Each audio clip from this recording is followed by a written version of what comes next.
Welcome to all of you surprise online learning centre class 12।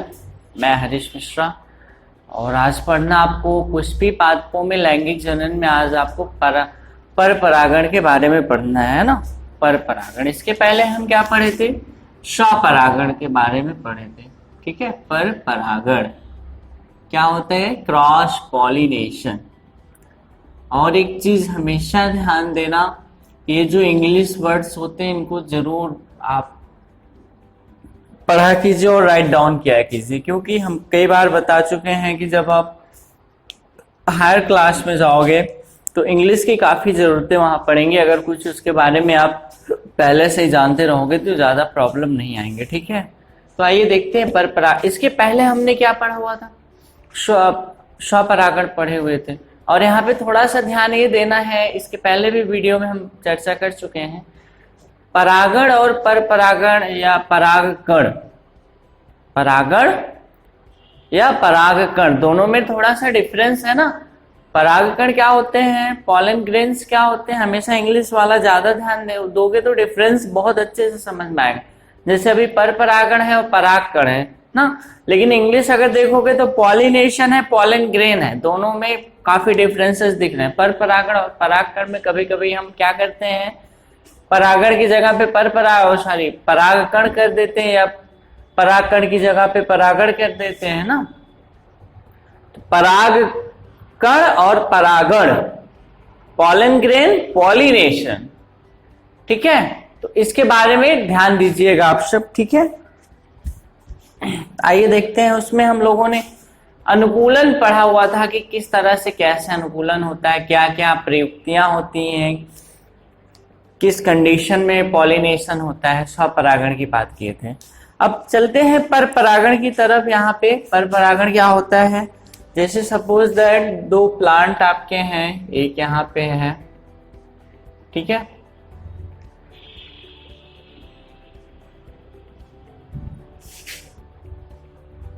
और एक plant यहाँ पे है। ठीक है, इसको दूसरे कलर से हम दिखा दे रहे हैं।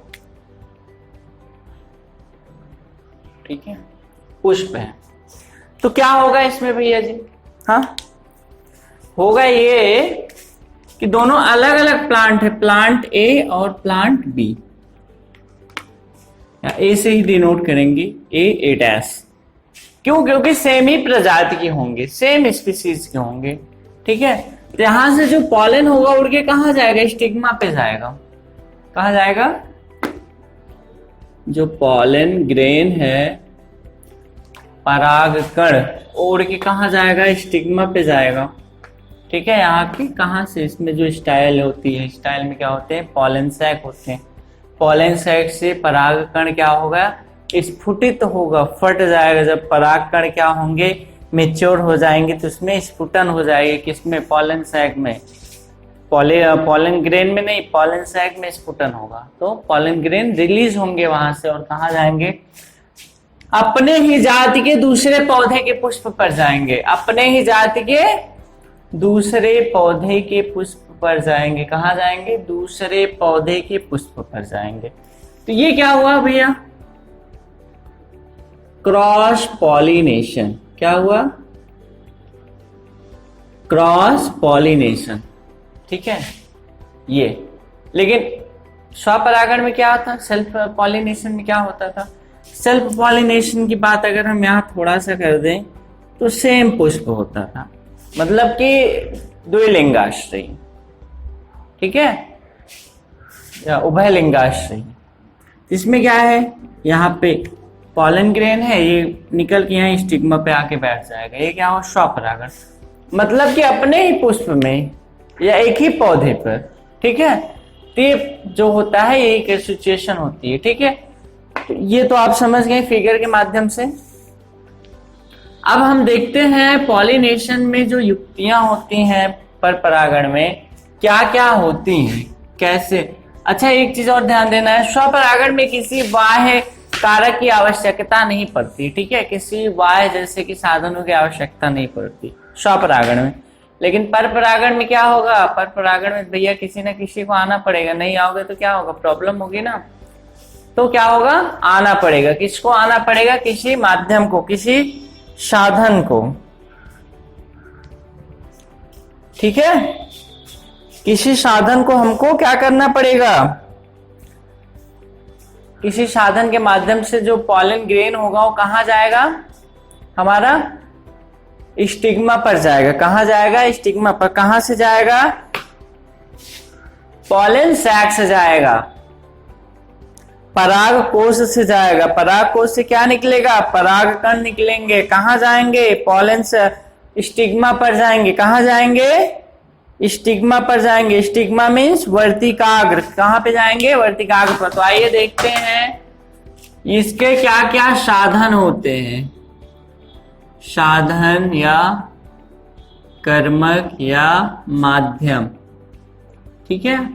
अब ये भी ध्यान देना है कि जिस तरह के पौधे होंगे उस तरह का साधन होगा। जल में जो पौधे होंगे उनके लिए कुछ अलग साधन होगा, स्थलीय पौधों के लिए कुछ अलग साधन होगा, है ना। और इसमें वायु जो होती है, वायु की भी इसमें रिस्पॉन्सिबिलिटी होती है। आइए देखते हैं कितने तरह के साधन होते हैं। तो पहला जल, दूसरा वायु और तीसरा जंतु, ठीक है। जल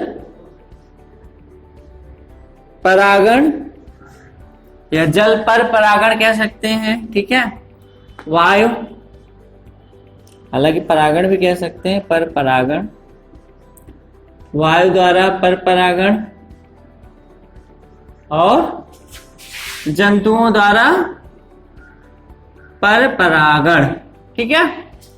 अब इसको क्या कहेंगे, अगर जल की बात की जाए तो क्या कहेंगे, हाइड्रोफिली। और जंतुओं द्वारा क्या होगा, जूफिली होगा। और वायु द्वारा क्या होगा, एनिमोफिली, ठीक है। तो इंग्लिश लिख लीजिए यहां पे, हाइड्रोफिली,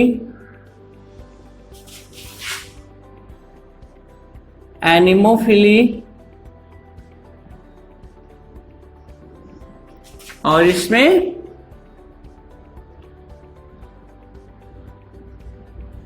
जूफिली, ठीक है।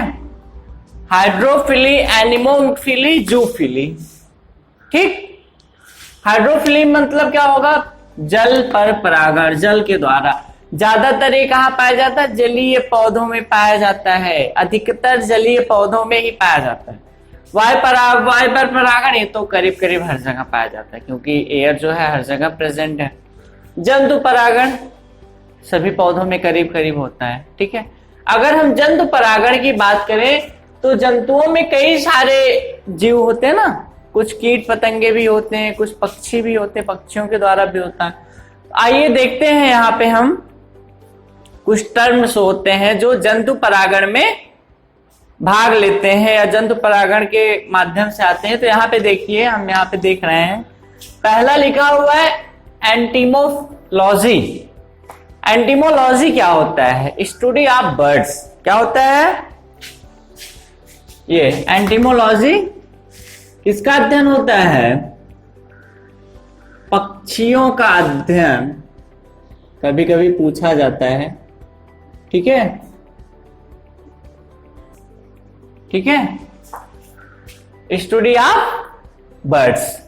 तो एंथीमोफिली क्या होगा, मतलब पक्षियों के द्वारा परागण। क्या होगा,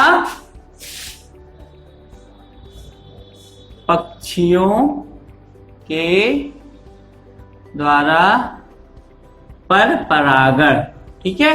हालांकि परागण भी लिख सकते हैं, कोई दिक्कत नहीं है, ठीक है। सेकंड है आपका, सॉरी, ऑर्निथोलॉजी। देखिए थोड़ा सा इसमें ये हो गया, एंटीमोलॉजी में होता है कीट का अध्ययन, ठीक है, स्टडी ऑफ इंसेक्ट्स। थोड़ा सा ध्यान दीजिएगा, कीटों का अध्ययन, ठीक है, कीटों का अध्ययन, स्टडी ऑफ इंसेक्ट्स। सेकंड है एंटीमोफिली, उसी का एंटीमोफिली मतलब कीटों द्वारा क्या होगा, कीटों के द्वारा परागण या पर परागण, ठीक है। ये हो गया आपका पहला। दूसरा है ऑर्निथोलॉजी। ऑर्निथोलॉजी में ही पक्षियों का अध्ययन करते हैं, इसको ध्यान दीजिएगा थोड़ा सा।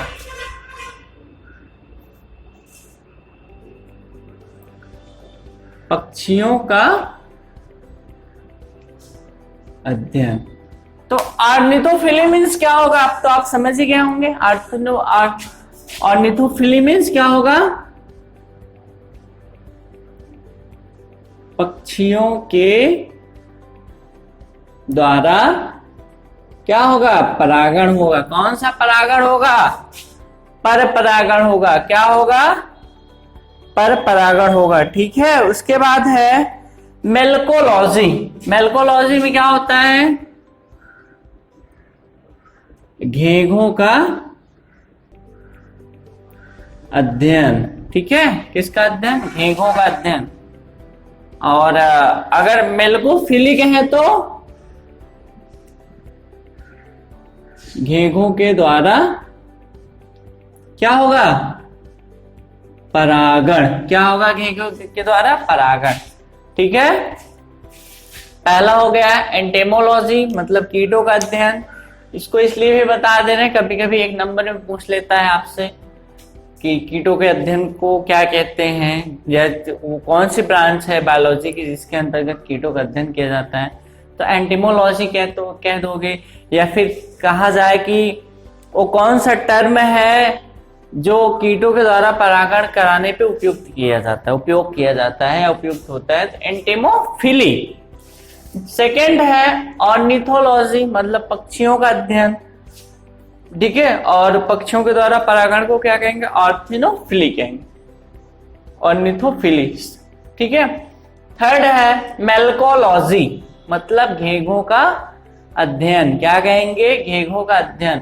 और मेलकोफिली मीन्स क्या होगा, घेघों द्वारा परागण। ठीक है, नेक्स्ट है साइरोप्टेरोलॉजी। साइरोप्टेरोलॉजी, इसमें क्या होगा, चमगादड़ का अध्ययन होगा। किसका अध्ययन होगा, चमगादड़। और साइरोप्टेरोफिली मतलब क्या होगा, साइरोप्टेरोफिली मीन्स चमगादड़ द्वारा क्या होगा, परागण। क्या होगा, परागण। ठीक है, साइरोप्टेरोफिली। लास्ट है आपका सर्पेंटोलॉजी। सर्पेंटोलॉजी, थोड़ा सा वर्ड को पकड़िए। सर्पेंटोलॉजी मतलब सर्पों का अध्ययन, सांपों का अध्ययन। क्या होगा, सांपों का अध्ययन। और सर्पेंटोफिली मीन्स क्या होगा, सांपों द्वारा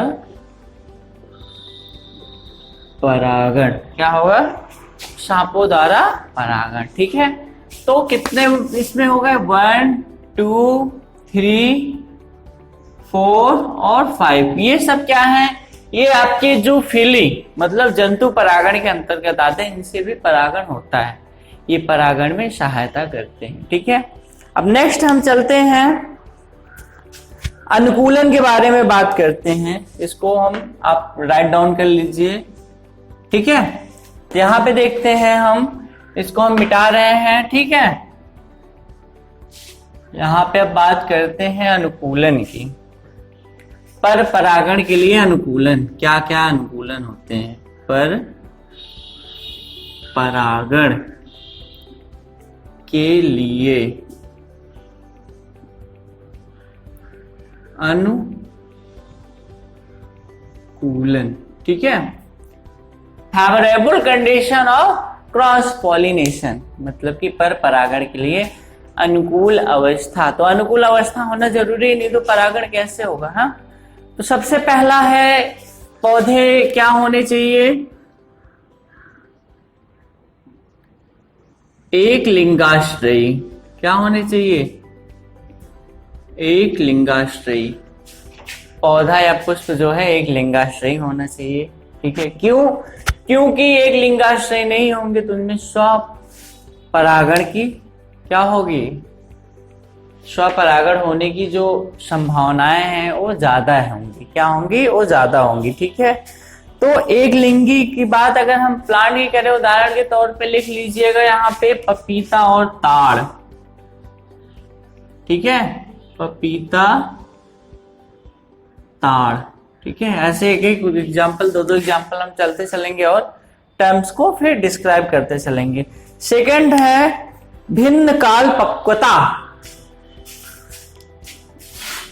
अच्छा, इसके पहले स्वपरागण में क्या पढ़े थे?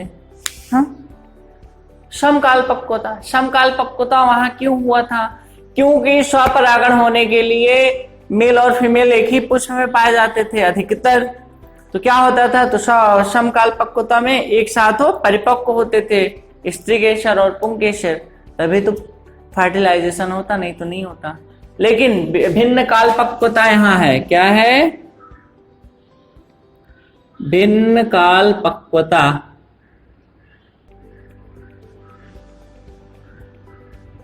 भिन्न काल पक्वता क्यों होगी? अब सपोज दैट, ये देखिए भिन्न काल पक्वता। ठीक है,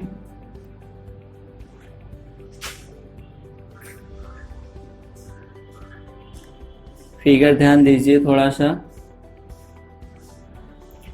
अब सपोज दैट करिए भिन्न काल पक्वता में क्या होगा, जैसे पुंकेसर पहले पक गया, मैच्योर हो गया, स्त्रीकेसर लेट हुआ, तो अगर गलती से पुंकेसर इस वर्तिकाग्र पर पड़ भी जाएगा तो फर्टिलाइजेशन नहीं होगा, कोई प्रोसेस नहीं होगी। इसी वजह से ये होता है। ठीक है, क्या होता है, ये होता है। ठीक, भिन्न काल पक्वता इसीलिए होना भी चाहिए। और इसका अगर बात करें पूर्ववर्ता और गुड़हल, इसको वो क्या कहते हैं, पूर्ववर्ता भी कहते हैं। और एग्जाम्पल इसका क्या है, गुड़हल, हिबिस्कस। ठीक है, क्या एग्जाम्पल है इसका, हिबिस्कस। चलिए, और इसमें सम पूर्व पक्वता और समकाल पूर्ण पक्वता भी आती है।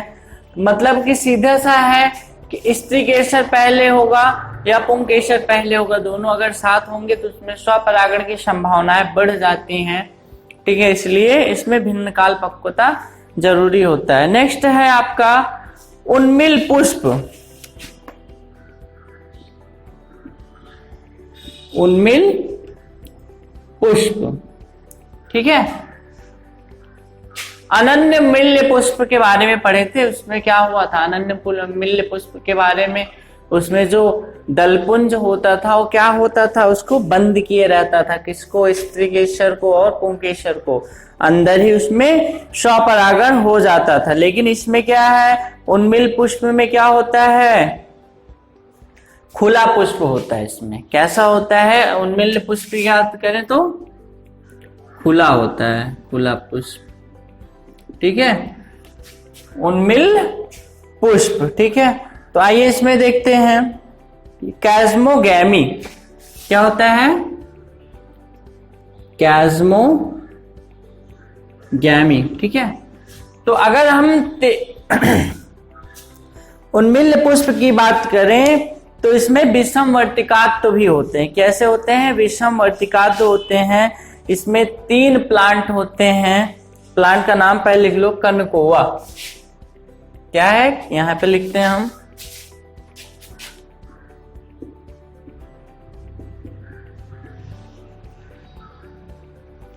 कनकोवा, और दूसरा है आपका पेनिसी, और तीसरा प्लांट है आपका ऑक्जेलिस।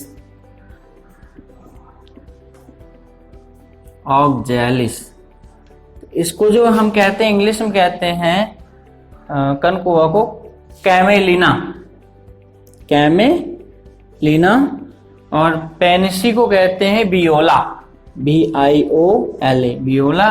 और थर्ड जो ऑक्जेलिस को ऑक्जेलिस ही कहते हैं या खट्टी बूटी कहते हैं। ठीक है, खट्टी बूटी कहते हैं। ठीक है, इनमें ध्यान देना, इनमें जो है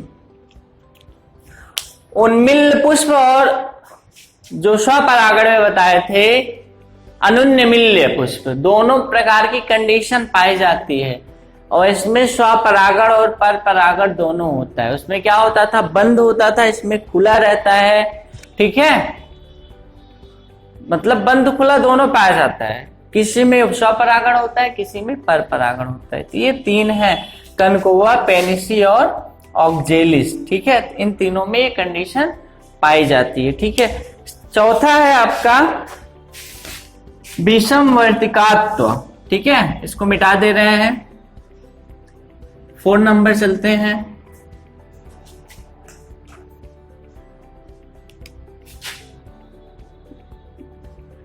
विषम वर्तिकात्व, थोड़ा सा समझ भी रहे होंगे वर्ड को देख के। विषम वर्तिकात्व हेट्रोस्टाइल होती है, हेट्रोस्टाइल। अब स्टाइल क्या होती है भैया? स्टाइल की बात अगर हम करें तो वर्तिका ही होती है। अब यहाँ पे ध्यान दीजिए, फिगर से थोड़ा समझने की कोशिश कीजिए। ये आपका क्या है, पुष्प, इस पे वर्तिकाग्र है ऊपर, और यहाँ पे क्या है, स्टाइल है ये, और पॉलन सैक। और यहाँ पे एक पुष्प है, इसका फ्लावर देखिए, ये भी स्टिग्मा है और ये इसके नीचे है। ठीक है, एक जो पॉलन सैक है ऊपर है और एक नीचे है। ठीक है, इसे क्या कहते हैं हम, विषम वर्तिकात्व। तो अब ध्यान ये देना है, विषम वर्तिकात्व में जैसे कि ये है, इसमें से और इसमें से क्या होगा, अगर हम बात करें पॉलिनेशन की, बहुत आराम से हो जाएगा। ठीक है, और इसमें क्या होगा, समस्या होगी ना। तो ये क्या होगा, ये इस पे जाएगा, ये तो इस पे जा नहीं सकता ना, ये कैसे जाएगा, कोई चांस ही नहीं, ऊपर नीचे। तो ये इस पे जाएगा। और ध्यान ये देना है, इसमें जो परिपक्वता होती है लेट होती है, दोनों एक साथ परिपक्व नहीं होते, मेच्योर नहीं होते। इसमें भी ध्यान दीजिए, ये पहले मेच्योर हो जाएगा तो ये बाद में होगा, ये बाद में होगा तो पहले होगा, जिससे कि स्वपरागण ना हो, पर परागण हो। इसका अगर इसकी बात करें तो प्रिमरोज होता है, प्रिमरोज। ठीक है, और चमेली। ठीक, तो ये आपका 4 प्रकार हो गया। 5वां है स्वबंधता। ठीक है, नेक्स्ट चलते हैं, स्वबंधता।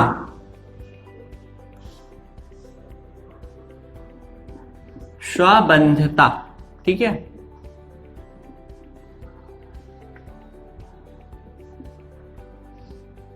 स्वबंधता। तो स्वबंधता की अगर हम बात करें तो ध्यान दीजिएगा, एकदम बहुत ही माइन्यूट। सपोज दैट यहां पे क्या है,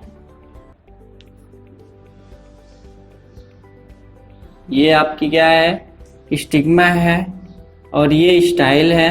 ठीक है, ये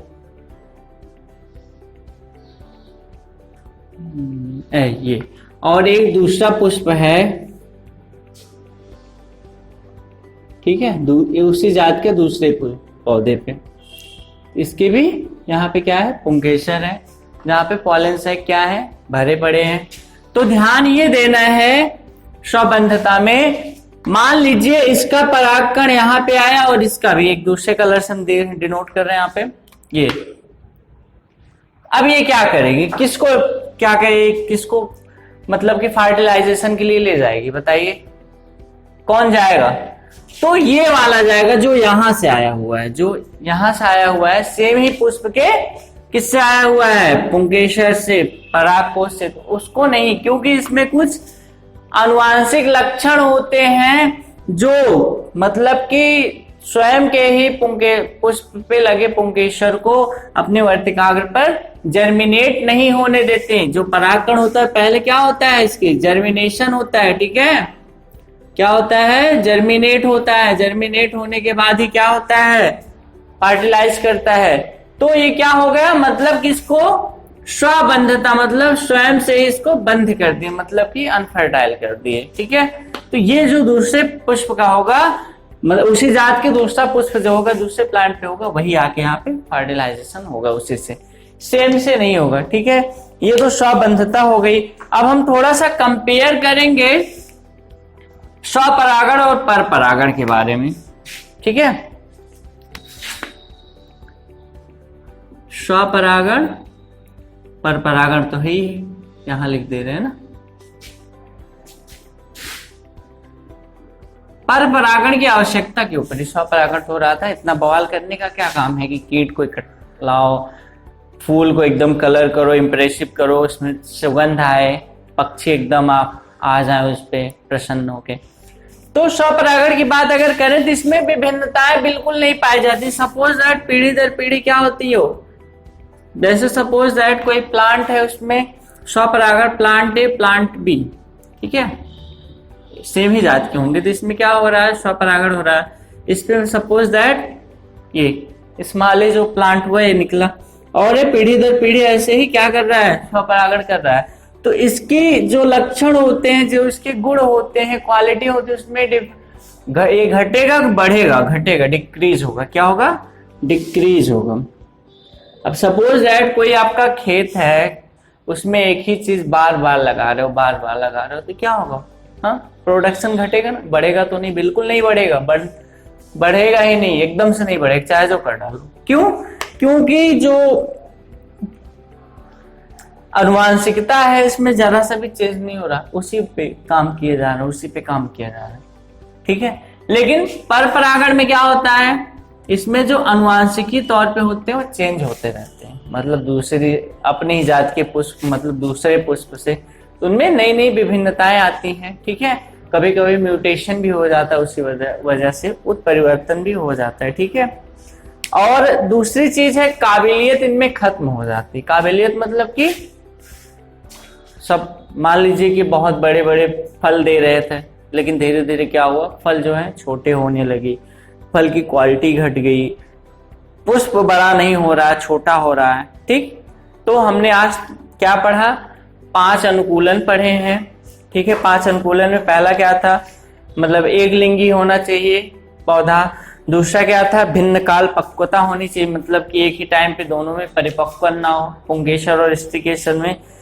नेक्स्ट था आपका उन्मिल पुष्प। उन्मिल पुष्प में क्या था, जैसे अनन्य मिल्य पुष्प था, सेम उसी प्रकार से उसमें बंद होते थे, इसमें खुले रहते थे।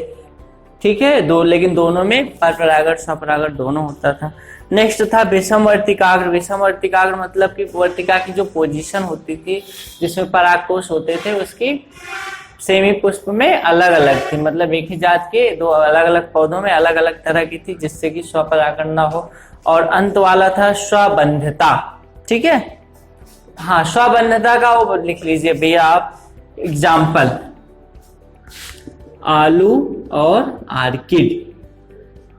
ठीक है, आलू आर्किड ये क्या है, स्वबंधता के उदाहरण है। ठीक, तो बस आज के लिए इतना है, बाकी नेक्स्ट वीडियो में नेक्स्ट टॉपिक के साथ मिलेंगे, तब तक पढ़ते रहिए, बने रहिए। Thank you so much.